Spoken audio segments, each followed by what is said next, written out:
the story you tell yourself is super important. These stories are formed from thoughts, beliefs, and feelings, things that have happened in your life that you are now associating with part of your identity. However, if you ask yourself, who are you without those circumstances? And if you think about it, most of us associate what we've been through as part of who we are. But the reality is that those were just experiences that we had to go through in order for us to learn.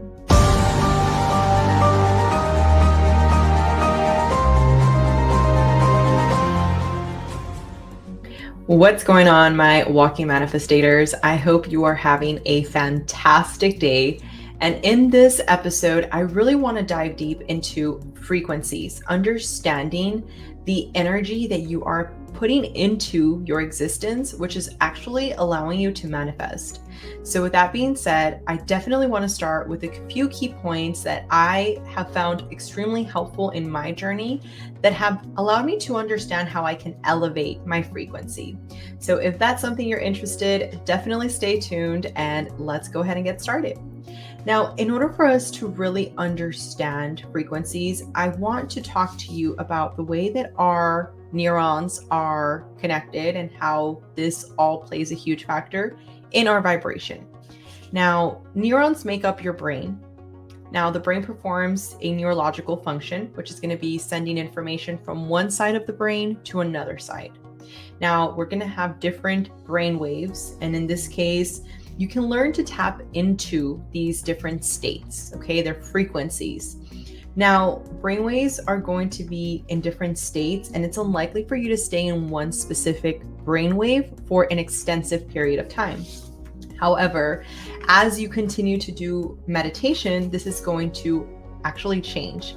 And a few of the notes that I took from this book that I am reading, and if you have not read Becoming Supernatural by Dr. Joe Dispenza, I highly recommend you do. But if you have not, then that's totally fine because I'm going to help you have a little cheat sheet here.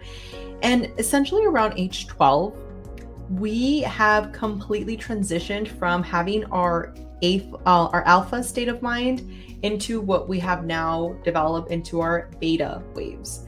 Now, this is when we start focusing more on our external reality. We focus more on things that are happening externally versus internally, which this is when we become very self-conscious, we become very judgmental, opinions of others tends to really affect us, and overall we forget who we are.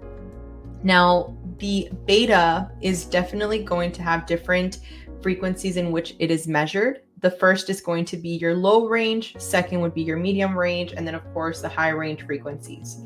Now, just so that you can also understand the difference here, low beta waves are going to be between 12 to 16 hertz. This is when you're like in a relaxed state. This is when your external body is not really perceiving any threats, okay?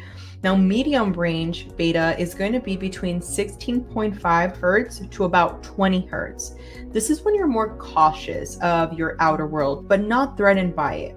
So as we continue to see the difference, we go into the high range beta, and this is going to be about 20 to 28 hertz. Now, this is when you're significantly stressed, significantly depressed, you have anxiety, you are in essentially a fight or flight state. And as we all know, that can be very toxic.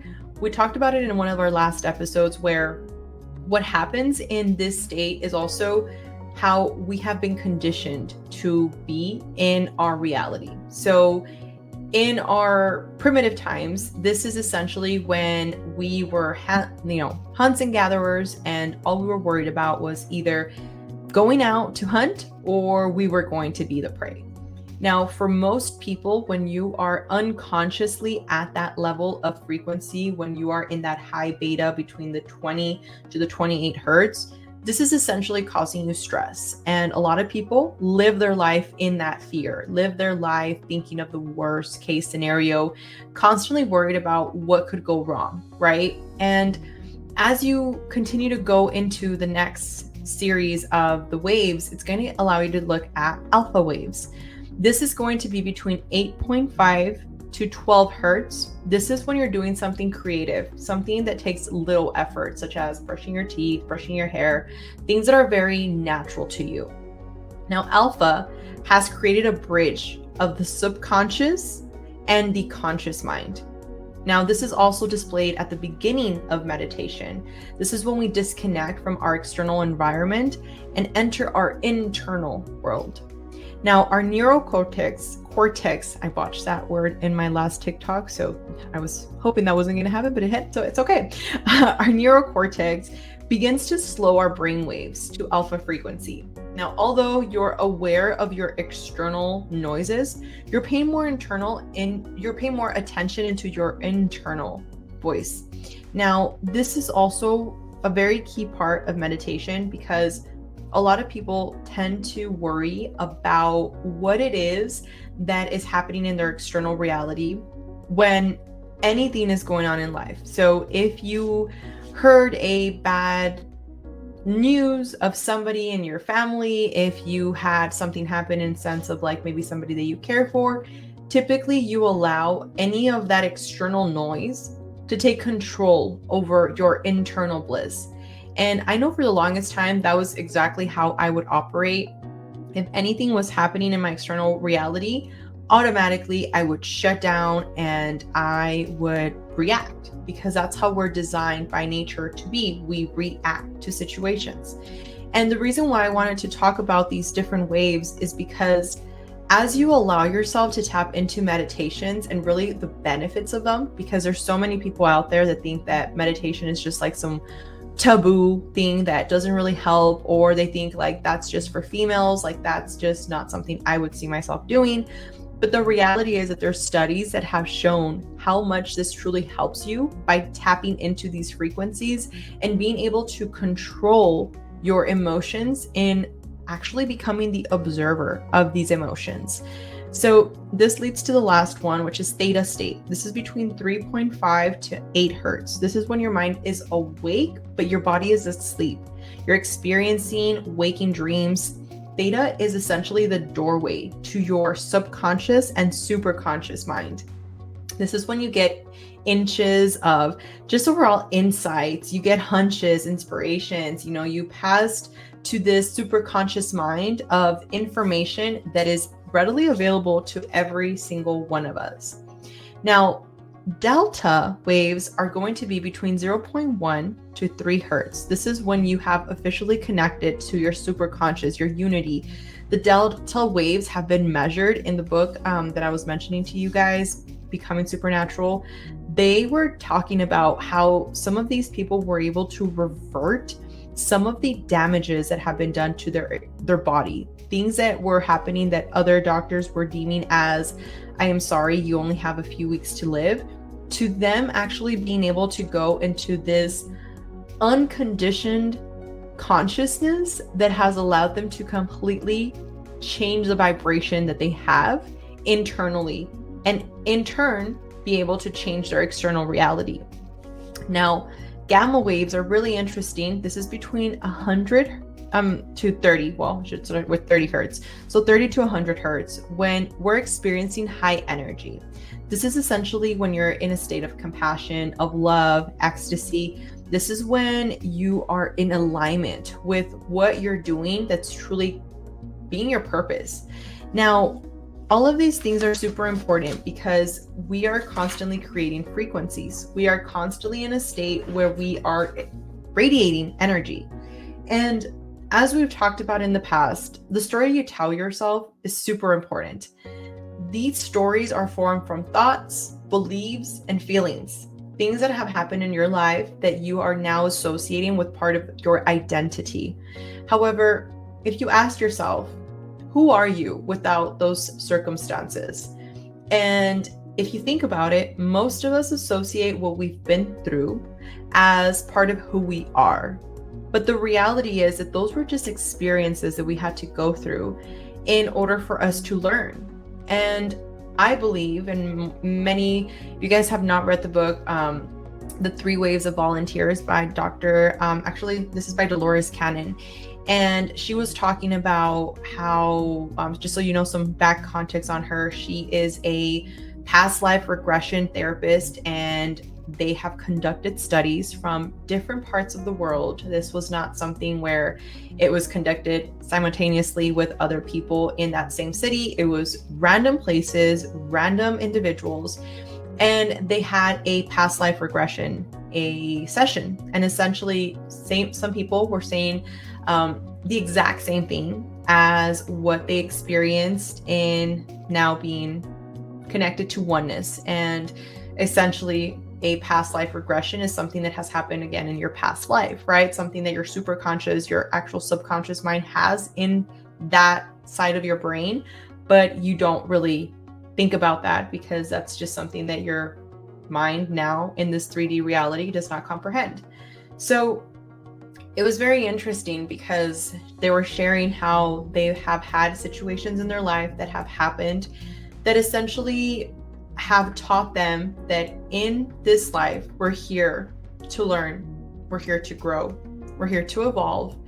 And when you choose love, regardless of the things you've been through, you vibrate at a different frequency. And this is something that truly took me understanding in order for me to let go of some of the toxic, not only behaviors, but also perspectives that I had. Because for the longest time, I felt that the only way you're going to get ahead was by making that way. And whether that was in the best or in the worst, it did not matter. You needed to do what you needed to do to evolve and grow. And that definitely came with its own fair share of ripple effects, because you lower your vibration to such degree that you don't feel complete. And I remember in those times just feeling completely disconnected. And when I finally got into understanding a little bit more about what we're doing here and just really asking those questions that I felt really were being provided as stepping stones into like a higher consciousness. One of the most interesting verses that I've come across has been by Mark 11:24, and it says, "Believe that you have received it and it will be yours." And you see, a lot of the times I've realized that as society, we have been essentially molded to say, you're right, you're wrong. If you believe in this, then we're in alignment. If you don't believe in exactly what I believe in, you're wrong. And we essentially deem our version of whatever it is that we've learned as the only truth. And a lot of the times we forget to really understand how important it is for you to understand different perspectives, because it helps you not only understand the other version of things, but actually grow. And there's a lot of people that feel like manifestations is something that is evil almost. They're like, oh, you should not be thinking you could just manifest things into existence. That is wrong. And how could you believe so? But it even says it in the Bible. It talks about it. Believe that you have received it and it will be yours. And for me, I don't know if you guys have ever played that game Telephone, but I always find this analogy to work quite well for me. But as if I mentioned something to you right now, right? I told you right now, hey, this is like how I see this situation playing out.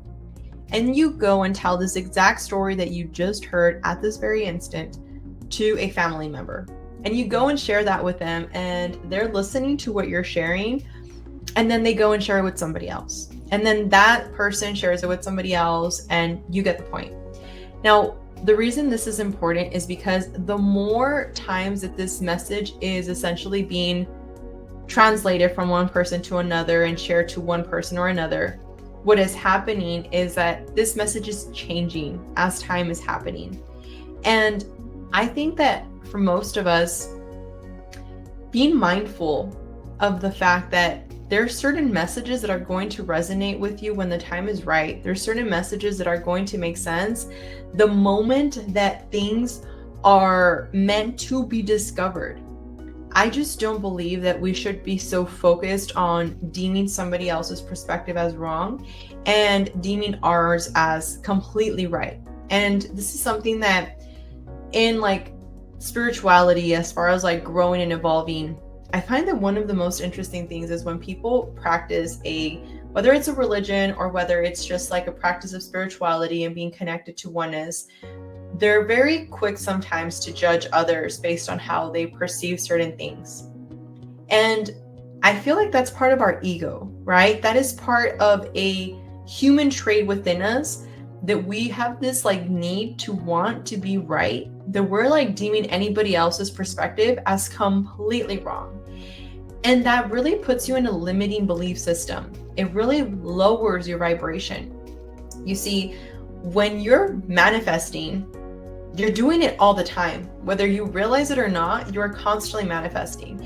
You're manifesting when you wake up and you think about what your day is going to look like. You're manifesting the moment that you are thinking about what it is that you got in that grade that you submitted for the assignment, or what it is that your boss is going to say.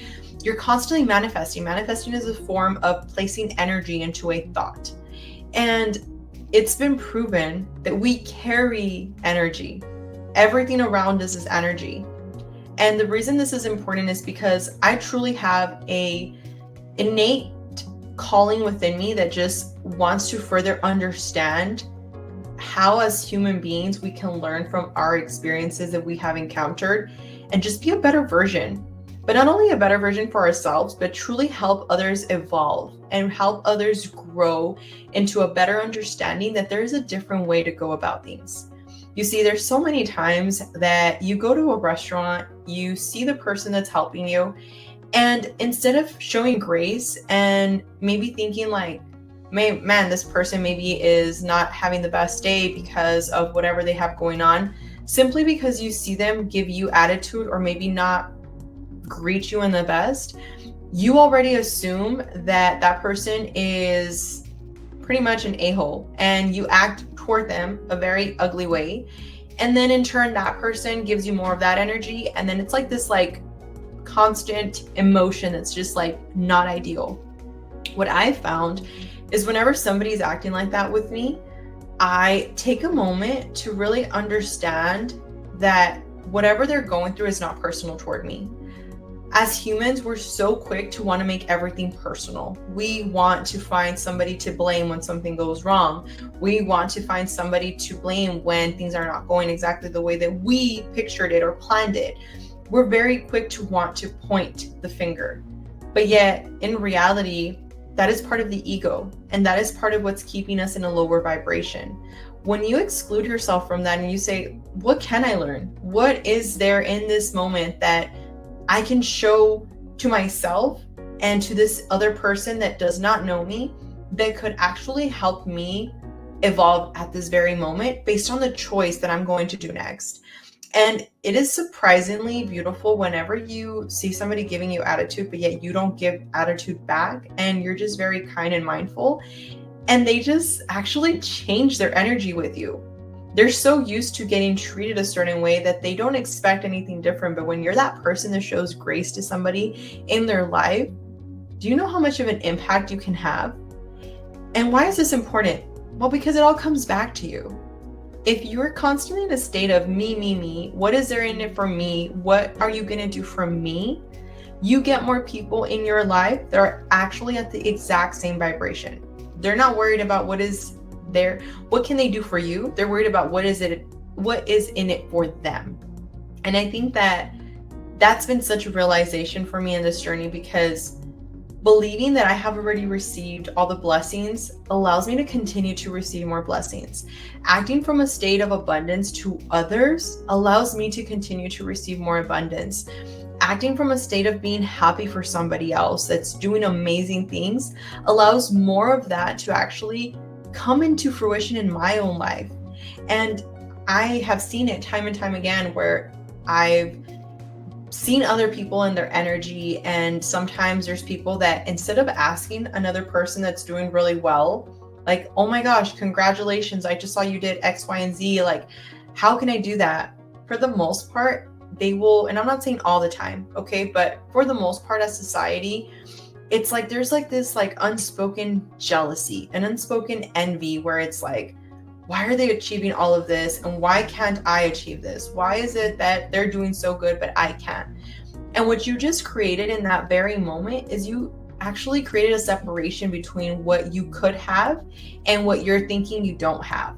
And by being jealous of somebody else, you're just bringing more of that energy into your own life versus just being genuinely happy for somebody else and just knowing in your heart of hearts that whatever is going to happen that is meant for you is going to happen. And this is something that obviously comes with time. As we've talked about in one of the last episodes, like our pathways in our brain are so preconditioned to automatically defaulting into negative thoughts, automatically defaulting into assuming the worst in people or assuming the worst in a situation, that creating those new neural pathways is going to take repetition. It's not going to be a one-time just like, oh, I am so happy and I love myself, to change the years that you've maybe told yourself ugly thoughts, maybe of unworthiness, maybe of feeling like you're not good enough to other people, or whatever it is that you're going through in your life that you just feel maybe you're not actually measuring up to what you want. And these are the things that you really want to focus on in your journey of elevating your frequency. Find 5 things that you are truly empowered by that just really bring that light to your eyes, and make time for those things. And don't allow yourself to stop whatever it is that you want to do simply because you feel like you don't have enough time. That was like the biggest excuse for me. Well, I don't have enough time to do this because I'm so busy doing this other thing, and I don't have enough time to, grow this other aspect of my life because I just need to focus on working. And life is so interesting because it will literally take an experience to completely show you how quick things can be taken from you. So for the longest time, I was really, really consumed with just wanting to grow my income that I was generating in real estate. And I was really focused on just like going to the gym, working out, and making sure that I was, obviously taking care of my boys and making sure that I was attending to my clients, giving the instructions I needed to my assistant to keep the ball rolling, you name it. And one day I was very tired. I was extremely tired, and my body was literally telling me like, we need to rest. And I didn't care to listen. I was like, no, like we don't need to rest. I want to go and, just push through it. I'm going to be fine. Well, needless to say, I did not listen to my body, and I went to the gym that day. Well, the next day I could not get out of bed. I literally had the most excruciating pain in my back. It was in my lower back, and I could not move. Like I could not move. It was a week of torture. And I'm a very holistic junkie, so I did not want to go to the doctor and get a bunch of tests done, because in my heart of hearts, I knew this was a way for my body to tell me you needed to slow down. You didn't want to take a time to rest. Well, I was going to make you take some time to rest. And this is the importance of being in tune and being connected to that higher self, and understanding that there's certain things that you need to do to ensure that you're taking care of yourself, and your happiness is one of the ones that you just cannot compromise. So many people say, I don't have time, I'm always busy. But saying you're busy and being productive are 2 completely different things. And I've found that when I stop saying I'm busy, I'm so busy, I am now more focused on saying I'm productive. I'm so productive throughout the day. I have so many things that I'm working on that are helping me be productive. I work less and I'm being more productive because of that energy that I'm putting into those thoughts. I'm not coming from a state of I need to be busy in order for me to feel like I'm getting something done. I'm now coming from a state of I am being productive, which is allowing me to really bring forward those tangible results that I want in my life. So whatever it is you're doing, I would encourage you to really sit down and ask yourself, what is something that brings me joy? What is something that brings me that passion? What is something that would really light me up, that would make me feel like I'm on top of the world, that is already going to help you completely change your frequency. And those thoughts that you're telling yourself, what are those thoughts? If you're constantly in a state of limiting beliefs, if you're constantly in a state of feeling unworthy, if you're constantly in a state of feeling like you're not going to find that ideal person or make that income that you're looking to, or that you're always attracting the bad people in your life, then so it shall be. Whatever you are thinking, you're bringing it into your existence. And if you don't know what the law of polarity is, it's like physics, okay? Like, just like there's obviously the law that, talks about gravity and how things that come up have to come back down. Law of polarity is the same thing. You cannot have good without bad. And for most of us, we've been so conditioned to essentially isolate ourselves from the emotion of what you feel when you are in a state of feeling sad. So for most people, they feel sad and they go and they take a smoke, right? They want to smoke something to escape that feeling, or they want to go on a run, or they want to drink, or they want to go and connect with people that they don't really care about, but just to forget the person that they really care about. What you're doing in that moment is you're leaving yourself to be completely away from the emotion that you were supposed to feel. It was going to help you grow in that moment. And for most of us, we're just so quick to escape, that we don't allow ourselves that moment to heal, to feel that emotion. Because a lot of people in manifestations, they think you have to always be positive. That's not true. There's going to be things that are going to happen in your life, but you're going to be able to react to them a lot differently from a state of understanding. Changing your beliefs, changing your thoughts, changing your feelings are going to play such a huge impact on how your manifestation journey plays out. So if you're looking to change your frequencies to attract better things into your external reality, start with the internal dialogue. What are you telling yourself every morning? How are you treating yourself? Are you making time for yourself? Are you caring for yourself? Are you caring for those things that matter the most to you? Time is precious. And when you understand that law of polarity that we just talked about, there's no good without bad, it's the same thing that makes you appreciate life. Knowing that there is an end to this at one point should make you appreciate life. When was the last time you told somebody that you really care about that you love them? When was the last time that you went to go hug that person that you really care about? When was the last time that you took that time to tell yourself these things and actually believe them? As you go within, you're going to find this completely new world that is going to allow you to change your external world. And things are just going to unfold for you beautifully. Believe that you have received it and it will be yours. With that being said, I thank you so much for listening to this entire podcast. I appreciate all the support. I've got some messages from you guys saying that you've been listening, and that honestly brings so much joy to me because I do all of this with the intention of wanting to elevate our consciousness, wanting to grow a community where we can be vulnerable and share things that are going to help us grow, not things that are going to keep us down. So I am sending you much love. Once again, thank you for being here with us today, and I will talk to you on the next one.